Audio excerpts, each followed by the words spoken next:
Hello বন্ধুরা, তো আজ বাড়িতে বানিয়েছিলাম তালের বড়া।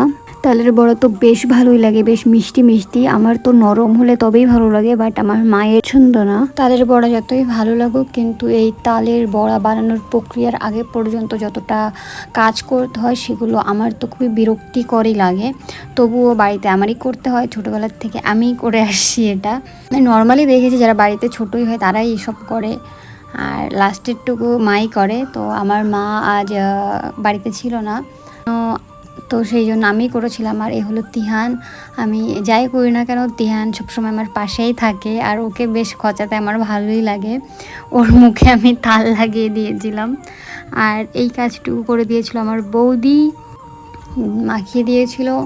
আর তারপর চিনি গলেছিল না, সেজন্য রেখে দিয়েছিলাম, প্রায় আধা ঘন্টা রাখবো ভেবেছিলাম, সেখানে রাখা হয়ে গিয়েছিলো প্রায় 3 থেকে 4 ঘন্টা। তো শেষ অবধি বানিয়ে নিয়েছিলাম।